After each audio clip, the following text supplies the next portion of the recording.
नमस्ते विद्यार्थियों। आज के इस भाग में हम एनसीईआरटी के अध्याय 7 गति के सिद्धांत भाग 5 का अध्ययन करेंगे। यह हमारा अस्वीकरण है। अब आइए आज के व्याख्यान के शिक्षण उद्देश्यों पर एक नजर डालते हैं। इस व्याख्यान के बाद आप किस चीज को समझने में सक्षम होंगे। तो जो गति के समीकरण होते हैं उनको समझने में आप सक्षम हो जाएंगे इस व्याख्यान के बाद। तो होता क्या है कि गति के समीकरणों के बारे में अगर हम बात करें, गति के 3 समीकरण होते हैं और इन समीकरण को कैसे हम लिखते हैं, क्या इनका मतलब होता है, इसमें इस्तेमाल हुए हर एक जो अचर है उसका क्या अपना महत्व होता है, कैसे ये एक दूसरे से जुड़े होते हैं, इन सभी को हम लोग विस्तार में चर्चा करेंगे। तो चलिए देखते हैं कि एनसीईआरटी की पाठ्य पुस्तकों के अनुसार हम क्या-क्या पढ़ने वाले हैं। पहले हम कुछ पाठ्यगत प्रश्न करेंगे। फिर हम अनुभाग 7.5 को पढ़ेंगे जो गति के समीकरण है। अंत में हम उदाहरण 7.5 से 7.7 तक जो उनकी व्याख्या है, जो उनका हल है, वो सभी को हम करेंगे। तो हमें यह याद रखने में मदद करेगा कि गति के समीकरण को किस तरीके से इस्तेमाल किया जाता है। तो उदाहरण से सीखेंगे हम लोग गति के समीकरण को किस तरीके से इस्तेमाल किया जाता है और वो कैसे होते हैं। तो देखिए ये जो पाठगत प्रश्न है, पहले यहाँ से हम शुरुआत करें तो देखिए प्रश्न में क्या दिया हुआ है। किसी वस्तु की एक समान और असमान गति के लिए दूरी समय ग्राफ की प्रकृति क्या है। यानी कि अगर हम एक किसी वस्तु की एक समान और असमान गति के लिए दूरी समय ग्राफ की प्रकृति की बात करें तो वो हमें बताना है। यानी कि इस पे बहुत ही आसान तरीके से हम इसको बनाकर समझा सकते हैं कि अंतर क्या होता है, उनकी प्रकृति क्या है। तो आइए चलिए इस प्रश्न को हम चरण दर चरण इस पे जो समाधान है उसको समझें। तो अगर हम एक समान गति के बारे में बात करते हैं तो होता क्या है, जैसे एक समान गति में कोई वस्तु समान समय अंतराल में समान दूरी तय करती है, जिसका अर्थ है कि वह एक स्थिर चाल से गति कर रही है। जब इस संबंध में दूरी समय ग्राफ पर आलेखित किया जाता है तो यह एक सीधी रेखा बनाता है, क्योंकि दूरी समय के सीधे समानुपाती होती है। यानी कि अगर इसको हम देखें तो ये कह सकते हैं कि जब हम एक समान गति के लिए दूरी समय ग्राफ को आलेखित करते हैं तो हमें क्या मिलता है, एक सरल रेखा मिलती है। क्यों सरल रेखा मिलती है? क्योंकि जो दूरी है वो समय के साथ समानुपाती होती है। तो यह तथ्य कि रेखा समय अक्ष के समानांतर नहीं है, इंगित करता है कि वस्तु वास्तव में गति कर रही है। यदि रेखा समानांतर होती तो इसका अर्थ होता, और समानांतर किसके? यानी कि अगर समय वाला जो अक्ष है अगर उसके साथ ये समानांतर होती, यानी कि यदि रेखा समानांतर होती तो इसका अर्थ होता कि समय के साथ दूरी नहीं बदल रही है, जो यह दर्शाता कि वस्तु विरामावस्था में है। रेखा का झुकाव या तिरछापन एक स्थिर ढलान पैदा करता है, जैसे कि आप यहाँ पर देख सकते हैं, जो वस्तु की निरंतर चाल को दर्शाता है। यानी कि जो हमारा यह वस्तु है वह समय के साथ-साथ उसकी दूरी बढ़ती जा रही है। तो जो वस्तु की निरंतर चाल को दर्शा रहा है, एक अधिक ऊर्ध्वाधर रेखा एक उच्च स्थिर चाल को इंगित करती है, जबकि एक कम ढलान वाली रेखा एक कम चाल को इंगित करती है। यानी कि जैसे ही इसका जो ढलान है वो बढ़ेगा तो हम यह कहेंगे कि जो चाल है वह अधिक है, क्योंकि कम समय में वह ज़्यादा दूरी तय कर रहा है। सो इस प्रकार समान गति में किसी वस्तु के लिए दूरी समय ग्राफ किसी गैर शून्य ढलान वाली सीधी रेखा होनी चाहिए। ध्यान दीजिएगा, गैर शून्य ढलान वाली सीधी रेखा होनी चाहिए, यानी कि यह जो रेखा है वह समानांतर नहीं होनी चाहिए समय अक्ष के, जिससे कि हम इसको बता सकें कि वह एक स्थिर सक्रिय यात्रा दर बनाए हुए है। यानी कि यह ग्राफ केवल इतना ही सूचित करता है कि वस्तु समान समयांतरालों में समान दूरी तय करती है, जो एक समान वेग की परिभाषा है। यानी कि इसका अर्थ यही निकल कर आया कि वस्तु जो है वह समान समयांतरालों में समान दूरियां तय कर रही है और यह एक समान वेग की परिभाषा है, उसके अनुसार ही यह हमारा जो अ, सरल रेखा ये बनी हुई है। अब रेखा का ढलान नियत है और वस्तु की नियत गति को दर्शाता है। यानी कि ध्यान रखिएगा कि अगर रेखा का ढलान नियत है तो वस्तु की नियत गति को वह दर्शाता है। आइए अब हम यहाँ पर अगर जो असमान गति है उसके बारे में बात करें, यानी कि असमान गति क्या होती है, उसका दूरी समय ग्राफ कैसा बनेगा, उसको समझते हैं। तो जैसा आप यह वक्र रेखा देख रहे हैं, जिसमें कि जो हमारा ग्राफ बना हुआ है, वह दूरी और समय के बीच में बना हुआ है। यहाँ पर चाल जो दिख रही है, वह असमान चाल है। कैसे है, उसको समझते हैं। तो होता क्या है कि असमान गति में कोई वस्तु समान समयांतरालों में असमान दूरियां तय करती है, यह आपको याद आ रहा होगा। यानी कि यह इंगित करता है कि उसकी चाल गति के दौरान बदल रही है। चाल के इस परिवर्तन को दूरी समय ग्राफ पर एक वक्र रेखा के रूप में दर्शाया जाता है। कुछ इस तरीके से यह वक्र बन रहा है। तो चाल में क्योंकि परिवर्तन आ रहा है तो दूरी समय ग्राफ में यह एक वक्र रेखा जैसी बनती है, ना कि सीधी रेखा के रूप में। ध्यान रखिएगा, अभी हमने जब एक समान गति में देखा था तो एक सीधी रेखा बन रही थी, जबकि यहाँ पर एक वक्र रेखा बन रही है। क्योंकि हो क्या रहा है कि तय की गई दूरी बीते हुए समय के बीच सीधा समानुपात नहीं होता। तो रेखा का वक्रता यह संकेत देता है कि वस्तु या तो त्वरित है या तो मंदित है, जिसके परिणाम स्वरूप अगर यहाँ पर हम देखें तो यह त्वरित त्वरित लग रही है, मंदित में यह कुछ इस तरीके का बनता। यानी कि जिसके परिणाम स्वरूप आमतौर पर एक अधिक ऊपर की ओर उठता हुआ वक्र मिलता है। यानी देख सकते हैं तेजी से यहाँ पर ये बढ़ रहा है ऐसे। अगर यह मंदित होता तो क्या होता कि समय के साथ वक्र समतल होता चला जाता, यानी कि कुछ ऐसे होता चला जाता। तो इसका सीधा मतलब है कि वस्तु समान समयांतरालों में असमान दूरियां तय करती है, जो इंगित करता है कि चाल बदल रही है।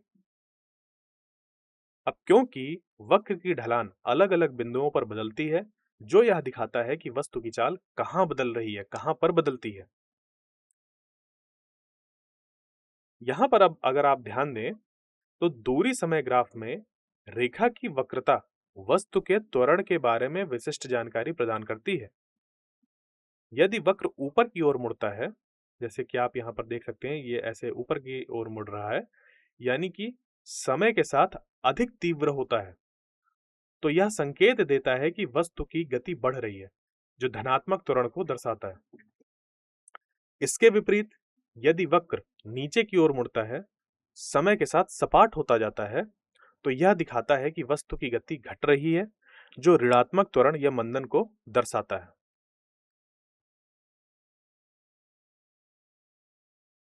अब आप दूसरे प्रश्न पर अगर चलें आगे, जो कि अगला पाठ्यगत प्रश्न है, यानी इस प्रश्न में क्या कहा जा रहा है पहले वो समझते हैं, फिर इसको कैसे हमें हल करना है वो समझेंगे।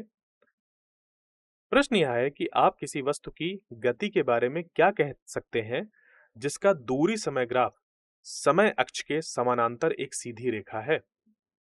तो सबसे पहले तो हमें जो दूरी समय ग्राफ है वह बनाना होगा और उसमें जो हमारा रेखा है वो कैसी है, समय अक्ष के समानांतर एक सीधी रेखा है।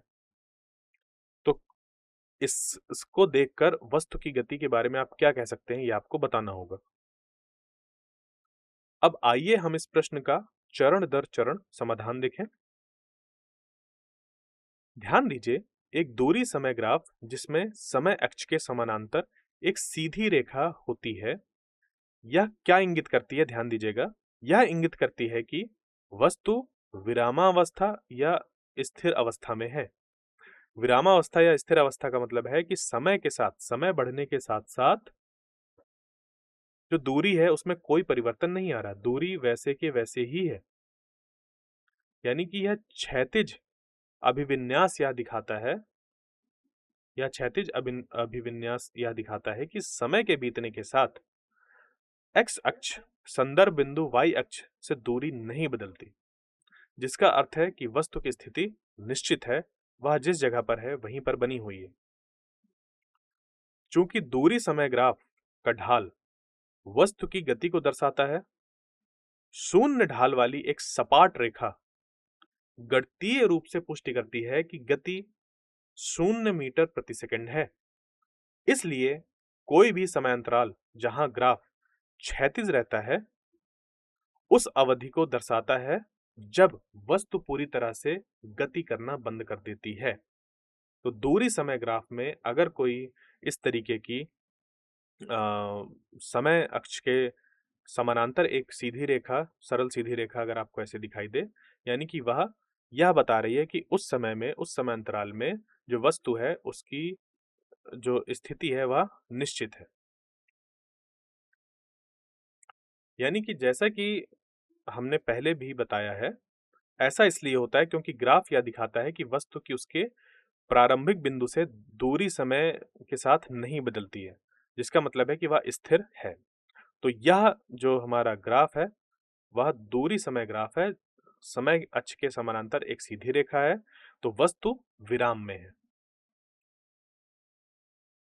आइए अब हम अगले पाठ्यगत प्रश्न की तरफ बढ़ें। आप किसी वस्तु की गति के बारे में क्या कह सकते हैं यदि उसका चाल समय ग्राफ समय अक्ष के समानांतर एक सीधी रेखा बनाता हो? तो इसको कैसे हम निकालेंगे? ध्यान दीजिए। अभी जो हमने देखा पिछला प्रश्न, उसमें दूरी समय ग्राफ था। ध्यान दीजिए, यह चाल समय ग्राफ है और चाल समय ग्राफ क्या बताता है? यहाँ पर चाल समय ग्राफ से हम त्वरण के बारे में सीधे-सीधे जो चीजें हैं उसको निकाल सकते हैं। तो जब एक चाल समय ग्राफ या वेग समय ग्राफ समय अक्ष के समानांतर एक सीधी क्षैतिज रेखा होता है, जैसा कि आप देख सकते हैं यहाँ पर, तो यह दर्शाता है कि वस्तु एक समान गति में है और इसकी चाल स्थिर है, चाल नहीं बदल रही। वह गति में है और उसकी चाल नहीं बदल रही। यह क्षैतिज रेखा यह दिखाती है कि समय के बीतने के साथ चाल अक्ष पर मान अपरिवर्तित रहता है, जिसका अर्थ है कि वस्तु ना तो तेज हो रही है और ना ही धीमी हो रही है। चूंकि चाल समय ग्राफ की ढाल त्वरण को दर्शाती है, इसलिए ढाल शून्य वाली सपाट रेखा यह पुष्टि करती है कि वस्तु का त्वरण ठीक 0 मीटर प्रति सेकंड वर्ग है और परिणाम स्वरूप वस्तु समान समयांतरालों में समान दूरी तय करती है, क्योंकि इसकी यात्रा की दर पूरे गति की अवधि में स्थिर रहती है।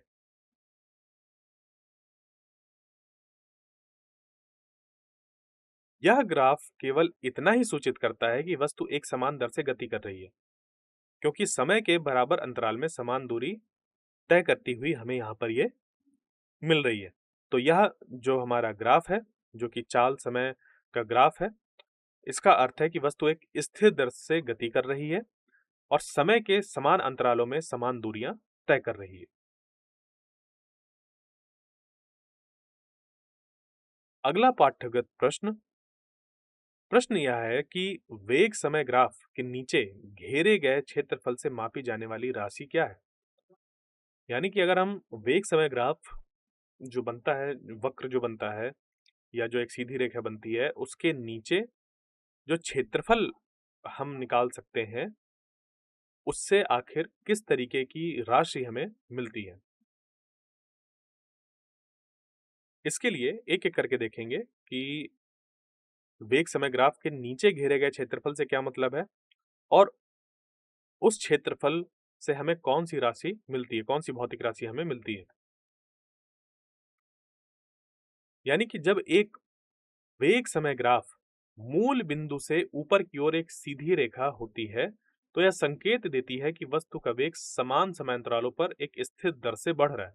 यहाँ पर क्योंकि वेग है, समय है, तो यह एक समान समयांतरालों पर एक स्थिर दर से बढ़ रहा है। यहाँ पर जो त्वरण है, वह हमारा एक तरीके से कह सकते हैं कि एक जैसे वस्तु है, एक समान त्वरण के अधीन है।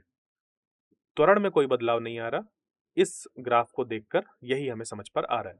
यानी कि यह विशिष्ट रैखिक संबंध पुष्टि करता है कि वस्तु एक समान त्वरण के अधीन है, क्योंकि वेग समय ग्राफ की ढाल वस्तु के त्वरण को दर्शाती है। चूंकि ये रेखा सीधी है, गति के दौरान ढलान अपरिवर्तित है, जिसका अर्थ है कि त्वरण स्थिर और शून्यतर है। शून्यतर का मतलब क्या होता है कि गैर शून्य है। तो ध्यान रखिएगा, शून्यतर का मतलब हो गया गैर शून्य से। शून्यतर का मतलब यह नहीं होता है कि वह शून्य है, शून्यतर का मतलब होता है गैर शून्य है। तो यहाँ पर क्योंकि एक सीधी रेखा है और ढलान अपरिवर्तित है, तो त्वरण स्थिर और शून्यतर है। तो होता क्या है, इस रेखा का जो ढलान है वह त्वरण देता है। यानी कि वेग समय ग्राफ में वेग रेखा और समय अक्ष के बीच घिरा क्षेत्र, यह जो आप घिरा क्षेत्र देख रहे हैं, वेग समय ग्राफ और जो हमारी समय अक्ष है उसके बीच में घिरा हुआ यह जो आप क्षेत्रफल देख रहे हैं, वह क्या देता है? तो ये देता है आपको किसी वस्तु द्वारा एक निश्चित समयावधि में तय की गई कुल दूरी या विस्थापन। यह संबंध इसलिए मौजूद है क्योंकि दोनों अक्षों का गुणनफल अर्थात वेग और समय गणितीय रूप से दूरी के परिणाम में होता है। यानी कि जब हम वेग और समय का गुणा करते हैं तो हमें गणितीय रूप से, क्योंकि वेग का जो SI मात्रक है वह मीटर प्रति सेकंड है और समय का सेकंड होता है। जब इनका हम गुणा करते हैं तो मीटर प्रति सेकंड गुणे सेकंड बन जाता है मीटर, जो कि दूरी को या विस्थापन को दर्शाता है।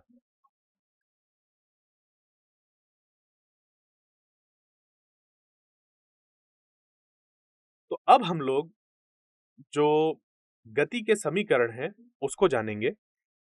यानी कि अगर गति के समीकरण की बात करें तो यह एक बहुत महत्वपूर्ण विषय है, जिससे कि आगे आने वाले बहुत ढेर सारे प्रश्न हल किए जाएंगे।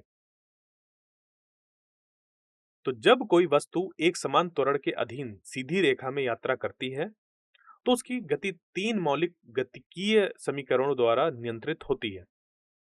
जैसे कि मान लीजिए कि अगर किसी वस्तु का प्रारंभिक वेग u है और अंतिम वेग v है, त्वरण a, समय t, तय की गई दूरी s को जोड़ते हैं। पहला समीकरण v बराबर u प्लस at होता है। यह वर्णन करता है कि नियत त्वरण के कारण वेग समय के साथ कैसे बदलता है। जबकि जो दूसरा समीकरण है, प्रारंभिक चाल और एक विशिष्ट अवधि में लगाए गए त्वरण के आधार पर तय की गई दूरी की गणना करता है। और तीसरा समीकरण वी स्क्वायर बराबर u square plus v square बराबर यू स्क्वायर धन 2as, यहाँ पर समय चर की आवश्यकता के बिना वेगों और दूरी के बीच एक संबंध प्रदान करता है। यानी कि ये जो समीकरण है वह गति के समीकरण कहलाते हैं। और ये क्या होते हैं? अगर तीनों महत्वपूर्ण समीकरणों को हम एक साथ अगर लिखें, तो पहला वाला है जैसे समीकरण 7.5, वह है v बराबर u धन at। यह वेग समय संबंध का वर्णन करता है। यानी कि यह समीकरण एक सीधी रेखा में नियत त्वरण के साथ गतिमान किसी वस्तु के लिए वेग समय संबंध को वर्णित करता है, जहां u बराबर प्रारंभिक वेग है, a त्वरण है, t समय है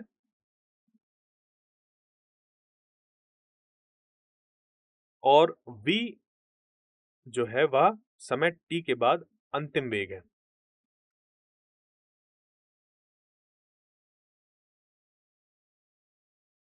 इन्हीं गति के समीकरण की अगर हम और चर्चा करें, आखिर इनको कैसे इस्तेमाल करना है, इसका क्या मतलब है?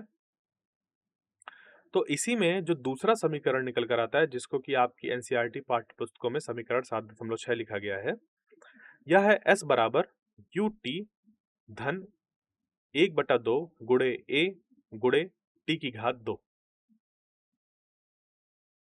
यानी कि यह जो समीकरण है, जिसे अक्सर अक्सर गति का द्वितीय समीकरण कहा जाता है, एक समान त्वरण से सीधी रेखा में गतिशील किसी वस्तु के लिए स्थित समय के बीच संबंध को दर्शाता है। यहाँ पर अगर आपको A का मान पता हो, T का मान पता हो, U यानी कि प्रारंभिक वेग का मान पता हो, तो आप बहुत ही आसानी से जो यहाँ पर वस्तु की स्थिति है, T समय बाद बता सकते हैं। ध्यान दीजिए यहाँ पर जो S है, वह वस्तु के विस्थापन या स्थिति को दर्शाता है, जो बीते हुए समय T द्वारा सीधे निर्धारित होता है। दिए गए ज्ञात प्रारंभिक वेग U और नियत त्वरण A के साथ यह जो पद UT लिखा हुआ है, वस्तु द्वारा अकेले प्रारंभिक गति से तय की गई दूरी को बताता है। यानी कि UT जो है, वह यह बता रहा है कि अगर त्वरण नहीं होता और प्रारंभिक वेग U है अगर उस वस्तु में, तो T समय में वह UT दूरी को तय करता। जबकि पद 1/2 गुणे A T की घात 2 त्वरण के कारण प्राप्त अतिरिक्त दूरी को दर्शाता है।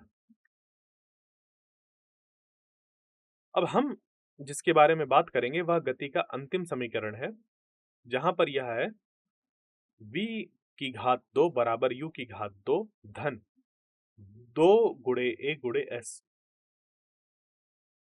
अगर हम आपके एनसीईआरटी पाठ्य पुस्तकों में इस समीकरण की बात करें तो यह समीकरण 7.7 है। तो यह जो गति का तीसरा समीकरण है, एक सीधी रेखा में एक समान त्वरण के साथ गतिशील किसी वस्तु के लिए वेग और स्थिति के बीच का सीधा संबंध स्थापित करता है। यह सूत्र अद्वितीय है क्योंकि यह बताता है कि अंतिम वेग v तय की गई दूरी s के सापेक्ष कैसे बदलता है, बिना समय अवधि t की किसी जानकारी की आवश्यकता के। तो इस संबंध में अंतिम वेग का वर्ग प्रारंभिक वेग u का वर्ग के बराबर होता है, जिसमें नियत त्वरण a और तय की गई दूरी के दोगुने गुणनफल को जोड़ा जाता है। यानी कि यह समीकरण विशेष रूप से उन भौतिक समस्याओं को हल करने के लिए उपयोगी होता है जहां केवल दूरियां और चालें ज्ञात हों, जैसे कि किसी वाहन को रोकने के लिए आवश्यक ब्रेकिंग दूरी निकालना या किसी वस्तु द्वारा गुरुत्वाकर्षण के अधीन गिरने पर प्राप्त चाल।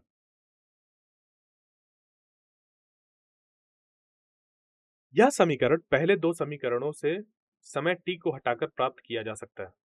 यानी कि जो हमारे पहले और दूसरी समीकरण है, जिसको कि आपके एनसीईआरटी किताब में समीकरण 7.5 और 7.6 दिया गया है, एक से t निकालें और दूसरे जो हमारे पास यह समीकरण है उसमें रख दें t की जगह पर, तो हमें v स्क्वायर बराबर u स्क्वायर धन 2 गुणे a गुणे s मिल जाएगा। तो आइए हम गति के समीकरण को और समझते हैं।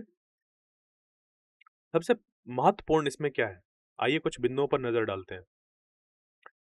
v वस्तु का प्रारंभिक वेग है, u वस्तु का u v नहीं, u वस्तु का प्रारंभिक वेग है।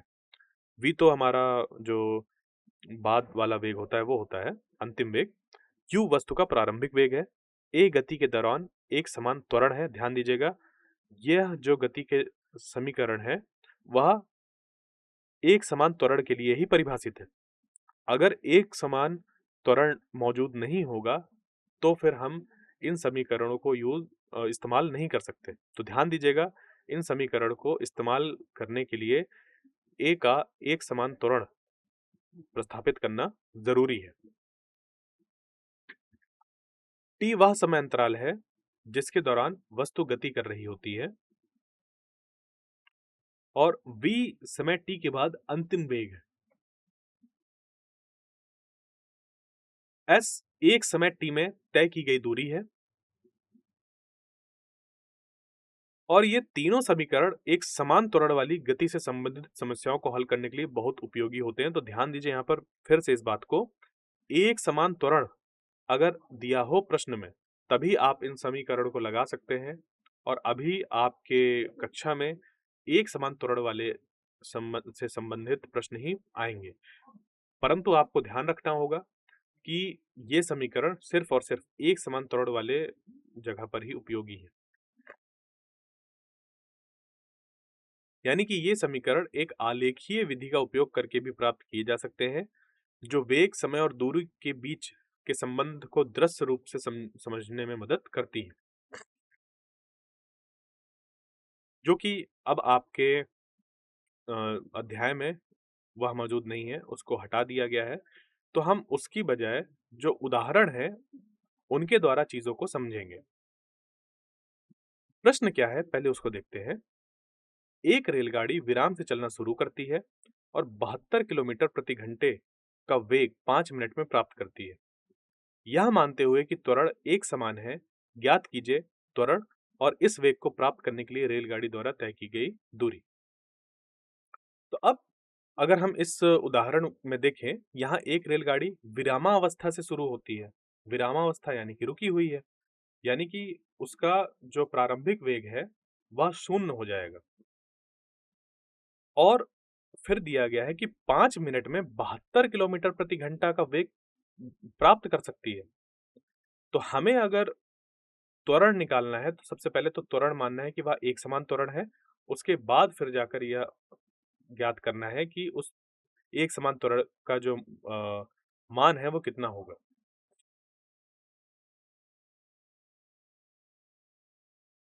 फिर हमें यहाँ पर बताना है कि इस वेग को प्राप्त करने के लिए रेलगाड़ी द्वारा तय की गई दूरी। तो त्वरण निकालने के बाद हम यह निकालेंगे कि जब 0 से 72 किलोमीटर प्रति घंटे की रफ्तार उस रेलगाड़ी ने पकड़ी, 5 मिनट में वो भी, तो ऐसा करने पर रेलगाड़ी ने कितनी दूरी तय की। तो इसके अनुसार हम लोग इसको निकाल सकते हैं। कैसे, आइए देखते हैं। सबसे पहले तो हम जो इसमें चीजें मौजूद हैं उनको लिखेंगे। तो दिया क्या गया है, आइए उसको सबसे पहले हम लिख लें, यानी कि आंकड़ों को नोट कर देंगे। यहाँ पर प्रारंभिक वेग 0 है, क्योंकि हमें यह बताया गया है कि रेलगाड़ी विरामावस्था से शुरू होती है और हमें यह बताया गया है कि ट्रेन 72 किलोमीटर प्रति घंटे का अंतिम वेग प्राप्त करती है। यह किलोमीटर प्रति घंटा एक मानक इकाई नहीं है, ध्यान रखिएगा। इसलिए हम इसे मीटर प्रति सेकंड में बदलेंगे। रूपांतरण करने के लिए हम क्या करेंगे, इस पे ध्यान दीजिए कि यह जो हमें वेग दिया हुआ है 72 किलोमीटर प्रति घंटे, इसको हम लोग बदल लेंगे 1000 से ऊपर गुणा कर कर और 1 किलोमीटर से नीचे विभाजित करके 1 किलोमीटर से फिर गुणा करेंगे 1 घंटे बटे 3600 सेकेंड्स। यानी कि हमने किलोमीटर प्रति घंटे को बदल लिया है यहाँ पर मीटर प्रति सेकंड में, और इसके लिए हमने इस तरीके के मैथमेटिक्स का यूज किया, जिससे कि हमें मिला 20 मीटर प्रति सेकंड। अगर आप किलोमीटर प्रति घंटे से सीधे ही मीटर प्रति सेकंड में आंसर अपना लाना चाहते हैं, तो आपको 5/18 से गुणा करना होगा और जो यूनिट है उसको मीटर प्रति सेकंड में बदल देना होगा। और ऐसा करने पर आप यह देखेंगे कि 18 से जब हम 72 को भाग देते हैं तो आता है 4 और 4 गुणे 5 हो जाएगा 20, और इस तरीके से 20 मीटर प्रति सेकंड हमारा जो यहाँ पर मान है v का वो निकल कर आ गया मीटर प्रति सेकंड में, क्योंकि अभी हमें 72 किलोमीटर प्रति घंटे में दिया हुआ था। तो t को अगर हम माने, क्योंकि यहाँ पर हमें दिया गया है कि 5 मिनट है, तो इसको भी हम लोग सेकंड में अगर प्राप्त करें, कैसे करेंगे, 5 मिनट गुणे 60 सेकंड प्रति 1 मिनट, तो मिनट से मिनट विभाजित हो जाएगा, 5 गुणे 60 बन जाएंगे 300 सेकंड। तो समीकरण 7.5 से हम जानते हैं कि a बराबर होता है v माइनस यू बटे टी, और a बराबर फिर इससे निकल कर आ जाएगा क्योंकि देखिए है क्या कि समीकरण में अंतिम वेग, प्रारंभिक वेग और समय के मान रखने पर हमें क्या प्राप्त होगा पहले वो देख लेते हैं। तो a बराबर हो जाएगा 20 मीटर प्रति सेकंड ऋण 0 मीटर प्रति सेकंड बटे 300 सेकंड। तो हमें आखिरकार त्वरण का जो मान प्राप्त हुआ वह हो गया a बराबर 1/15 मीटर प्रति सेकंड वर्ग।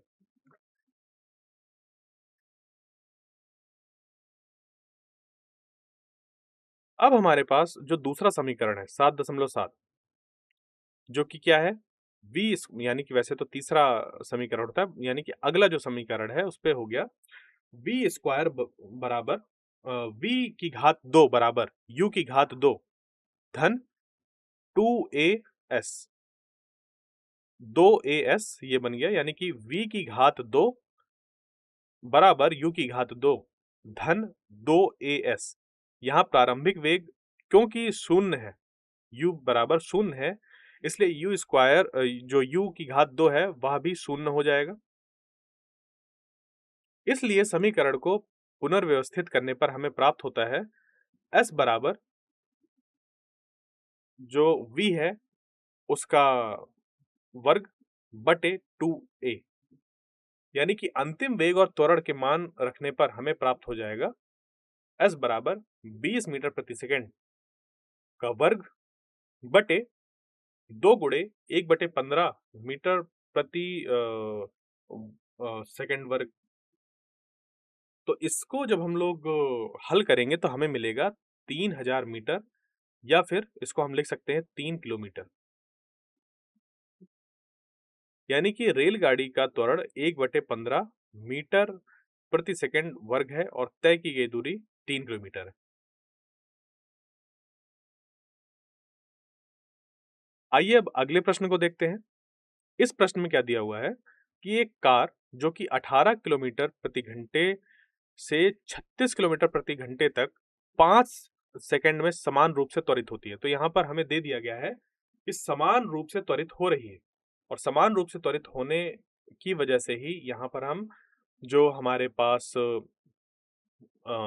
गति के समीकरण हैं उनका इस्तेमाल कर सकते हैं, अन्यथा नहीं कर सकते थे। तो हमें गणना करनी है त्वरण और उस समय में कार द्वारा तय की गई दूरी। कैसे इसको निकालेंगे? आइए देखते हैं एक-एक करके, हर एक चरण में हम कैसे सभी चीज़ों को सम्मिलित करेंगे और कैसे हल करेंगे उसको समझते हैं। तो दिया क्या गया है? यहाँ पर हम जानते हैं कि जो u है वह प्रारंभिक वेग है, तो प्रारंभिक वेग 18 किलोमीटर प्रति घंटे के रूप में दिया गया है, जिसको कि हम लोग मीटर प्रति सेकंड में परिवर्तित करेंगे। कैसे करेंगे? 1000 बटे 3600 मीटर प्रति सेकंड लिखा जा सकता है, और इसको जब हम लोग हल करेंगे तो ये 5 मीटर प्रति सेकंड मिल जाएगा। तो अंतिम वेग जो 36 किलोमीटर प्रति घंटे के रूप में दिया गया है, इसे परिवर्तित करने पर हमें 10 मीटर प्रति सेकंड प्राप्त होगा। और क्योंकि समय अवधि 5 सेकंड के रूप में दी गई है, और समय में अगर हम देखें जो कि 5 सेकंड दिया हुआ है, और इसका इस्तेमाल करते हुए अगर हम दूसरे मान को निकालें तो क्या होगा कि यह जो हमारा समीकरण 7.5 है, हमारे पास a बराबर v ऋण u बटे t है। प्रारंभिक वेग, अंतिम वेग और लिए गए समय के मानों को समीकरण में प्रतिस्थापित करने पर हमें a बराबर 10 मीटर प्रति सेकंड माइनस 5 मीटर प्रति सेकंड बटे 5 सेकंड प्राप्त होता है।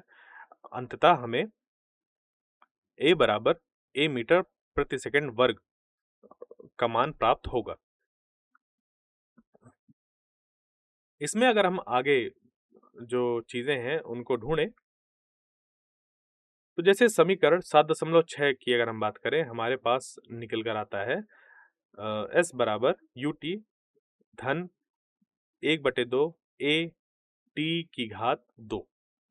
तो समीकरण में प्रारंभिक वेग, समय और त्वरण के मान प्रतिस्थापित करने पर हमें s बराबर 5 मीटर प्रति सेकंड गुणे 5 सेकंड प्लस हाफ, यानी कि 1/2 गुणे 1 मीटर प्रति सेकंड वर्ग अंत में हम s बराबर 25 मीटर धन 12.5 मीटर बराबर 37.5 मीटर का मान प्राप्त करते हैं। यानी कि कार का त्वरण 1 मीटर प्रति सेकंड वर्ग है और तय की गई दूरी 37.5 मीटर है। आइए जो हमारा अगला उदाहरण है उसको हम हल करें। सबसे पहले तो इसका जो प्रश्न है उसको समझते हैं। एक कार पर लगाए गए ब्रेक गति की विपरीत दिशा में 6 मीटर प्रति सेकंड वर्ग का त्वरण उत्पन्न करते हैं। यदि ब्रेक लगाने के बाद कार को रुकने में 2 सेकंड लगते हैं तो इस दौरान तय की गई दूरी की गणना करनी है।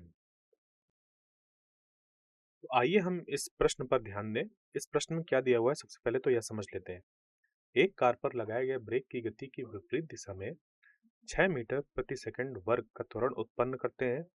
यदि ब्रेक लगाने के बाद कार को रुकने में 2 सेकंड लगते हैं तो इस दौरान तय की गई दूरी की गणना हमें करनी है। यानी कि हम इस समय अवधि के दौरान कार द्वारा तय की गई दूरी की भी हमें गणना करनी है। कैसे करेंगे? आइए चरण दर चरण इस पर एक नजर डालते हैं। सबसे पहले हम दिए गए आंकड़ों को नोट करेंगे। क्या दिया गया है? a बराबर हम लिखेंगे ऋण 6 मीटर प्रति सेकंड वर्ग। क्यों ऋण क्यों आएगा? क्योंकि देखिए ब्रेक की बात हो रही है और ब्रेक गति के विपरीत दिशा में त्वरण उत्पन्न करता है, यानी कि यह मंदन का काम कर रहा है और इस वजह से हमें ऋण का जो यहाँ पर है वो उपयोग करना पड़ेगा। कार को रुकने में 2 सेकंड लगते हैं, इसलिए t बराबर हो जाएगा 2 सेकंड। अब कार 2 सेकंड के बाद रुक जाती है, जिसका मतलब है कि वह विरामावस्था में आ जाती है, इसलिए अंतिम वेग 0 मीटर प्रति सेकंड होता है। अब आपकी जो एनसीईआरटी की पाठ्य पुस्तक है उस पे समीकरण 7.5 से अगर हम देखें तो v बराबर u धन at यह हमारे पास गति का समीकरण है।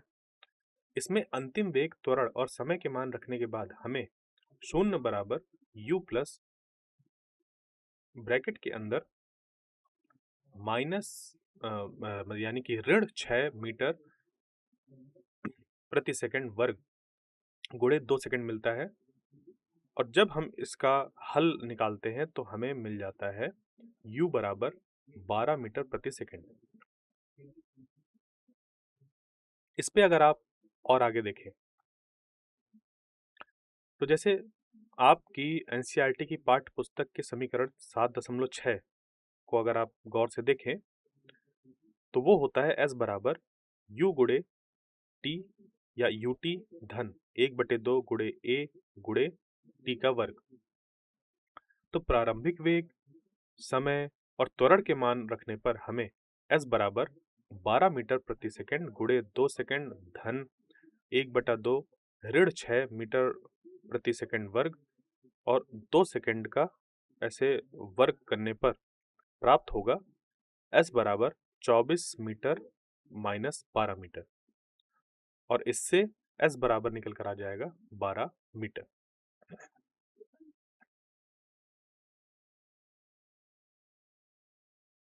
यानी कि इस प्रकार ब्रेक लगाने के बाद कार रुकने से पहले 12 मीटर चलेगी। तो कैसे एक एक चीज का इस्तेमाल करते हुए आपको प्रश्न हल करने हैं उसको समझिए। तो आइए आज अब हम लोग ने कितनी सारी चीजें पढ़ी हैं उसको सारांश के माध्यम से समझते हैं। सबसे पहले तो हम लोग ने गति के समीकरण देखे हैं, जिसमें जो पहला गति का समीकरण है वह होता है v बराबर u धन at, जहां v बराबर अंतिम वेग है, u बराबर प्रारंभिक वेग है, a त्वरण है और t समय है। अब वेग समय संबंध को एक सीधी रेखा में स्थिर त्वरण के साथ गतिशील वस्तु के लिए प्रस्तुत करता है। अभिव्यक्ति at उस अवधि में कुल वेग में परिवर्तन की गणना करती है और इस परिवर्तन को शुरुआती वेग u में जोड़कर समय t के अंत में वस्तु के वेग को प्राप्त करते हैं। द्वितीय गति का समीकरण जो है यानी कि s बराबर ut धन 1/2 a t का वर्ग। यहाँ s विस्थापन को प्रस्तुत करता है, u प्रारंभिक वेग है, t विलंबित समय है और a समान त्वरण है। एक सीधी रेखा में स्थिर त्वरण के साथ गतिशील वस्तु के लिए स्थित समय संबंध को परिभाषित किया गया है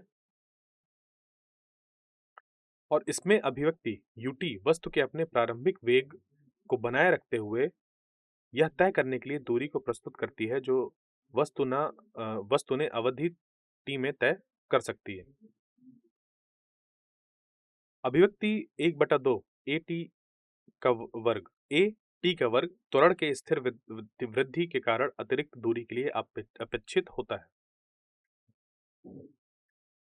फिर इसमें जो हमारी तीसरे समीकरण की जब बात आती है तो इसमें हो जाता है v का वर्ग बराबर u का वर्ग धन 2 गुणे a गुणे s। तो समीकरण एक सीधी रेखा में एक समान त्वरण के गतिशील वस्तु के लिए उपयोगी गति स्थिति संबंध को स्थापित करता है। विशिष्ट दूरी के बाद अंतिम चाल की गणना करने या शून्य वेग प्राप्त करने के लिए आवश्यक ब्रेकिंग दूरी निर्धारित करने की अनुमति देता है। और इस समीकरण में समय असंबंधित है यानी कि यहाँ पर समय नहीं दिया गया, तो बिना समय के भी हम बाकी चीजों को आसानी से निकाल सकते हैं। तो मैं आशा करता हूँ जो मैंने चीजें आपको बताई हैं समझ पर आई होंगी। मिलते हैं अगले व्याख्यान में, तब तक के लिए धन्यवाद।